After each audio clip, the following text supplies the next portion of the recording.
Assalamualaikum warahmatullahi wabarakatuh. Selamat pagi pemirsa, selamat berjumpa kembali dengan Sinesa Tutorial. Kali ini untuk mata pelajaran informatika dengan materi enkripsi untuk kelas 8. Berikut ini KI dan KD Informatika kelas 8. Berikut ini tujuan pembelajarannya. Dan berikut ini peta konsepnya.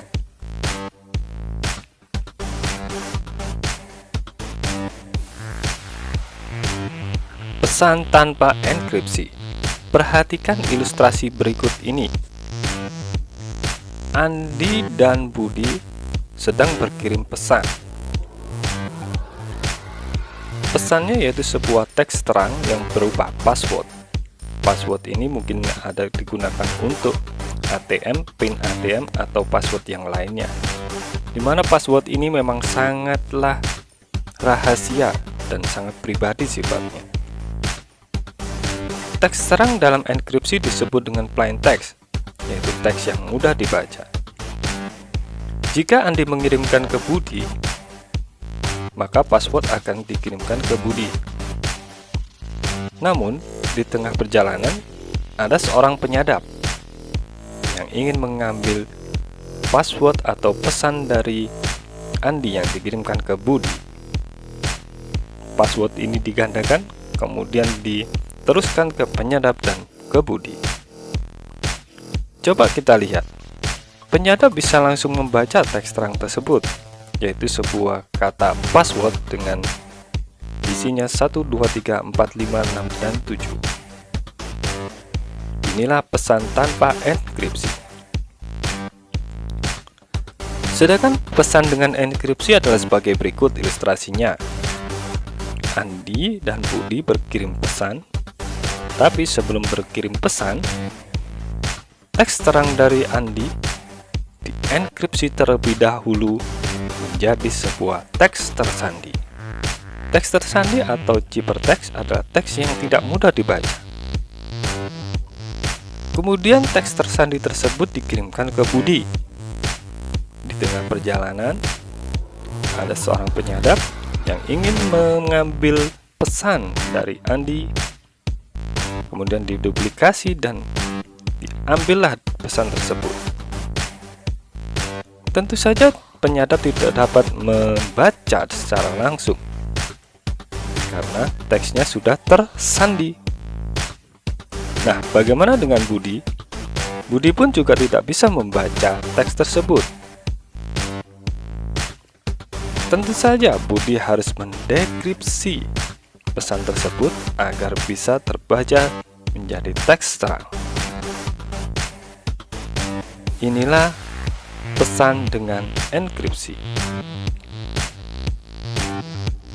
Kriptografi. Kriptografi merupakan ilmu dan seni untuk menjaga pesan agar aman.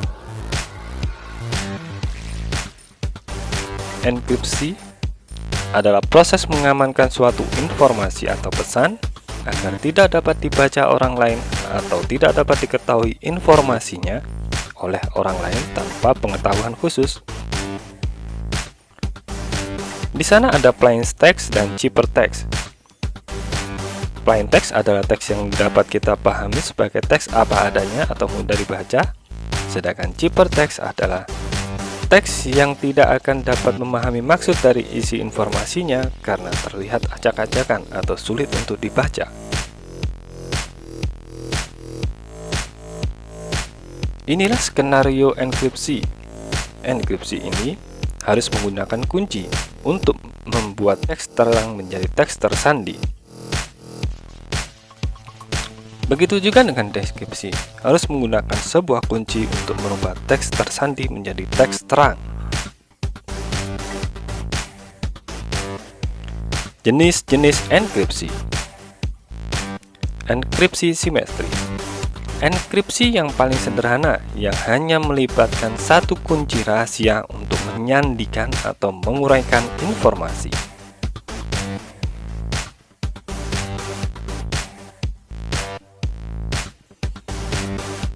Salah satu contoh enkripsi simetris adalah Caesar Keeper. Ini adalah enkripsi terlama atau terkuno yang kita gunakan. Kunci yang kita gunakan adalah 3. Artinya, jika urutan alfabet kita A, B, C, D hingga Z, maka urutan tersebut akan digeser 3 ke belakang, yaitu D, E, F, G, dan seterusnya, hingga yang paling akhir adalah A, B, C, D. Jika plain text-nya adalah saya main komputer, S akan berubah menjadi huruf V, A akan berubah menjadi huruf D, Y akan berubah menjadi B, dan seterusnya. Inilah contoh dari enkripsi simetris.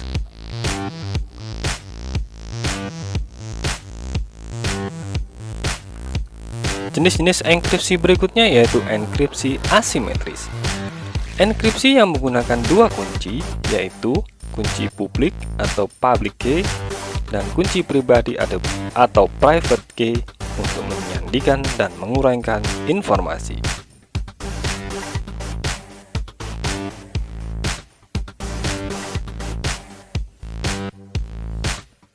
Contoh dari enkripsi asimetris adalah enkripsi end-to-end aplikasi yang paling terkenal yaitu WhatsApp.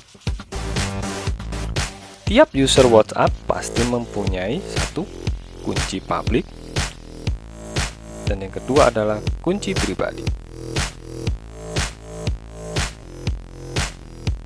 di mana tiap-tiap user ini pasti mempunyai kedua kunci tersebut.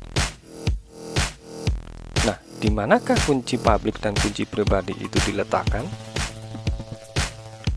Kunci publik akan diletakkan di dalam server WhatsApp, sedangkan kunci pribadi diletakkan di handphone masing-masing user.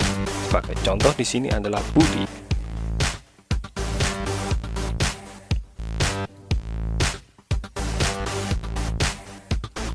Berikut ini contoh skenario pengiriman pesan yang terenkripsi. Jika Andi ingin mengirimkan pesan ke Budi, maka Andi akan mengambil kunci publik dari server miliknya Budi, yang akan diambil kemudian digunakan untuk mengolah pesannya menjadi pesan terenkripsi. Pesan ini terenkripsi dengan kunci publik Budi, kemudian dikirimkan ke server WhatsApp dan diteruskan ke Budi, dan Budi menggunakan kunci pribadi miliknya untuk membuka pesan tersebut agar bisa terbaca. Beginilah alur dari enkripsi end-to-end WhatsApp. Manfaat enkripsi. Yang pertama adalah menjaga rahasia. Yang kedua, mencegah penyadapan. Yang ketiga adalah digital signature. Kekurangan dari enkripsi. Pesan tidak dapat dibaca apabila penerima pesan lupa kuncinya atau kehilangan kuncinya. Enkripsi dapat digunakan untuk hal yang tidak baik. Penyembunyian rekod tindakan yang tidak baik oleh seseorang. Sekian untuk pertemuan kali ini. Wassalamualaikum warahmatullahi wabarakatuh.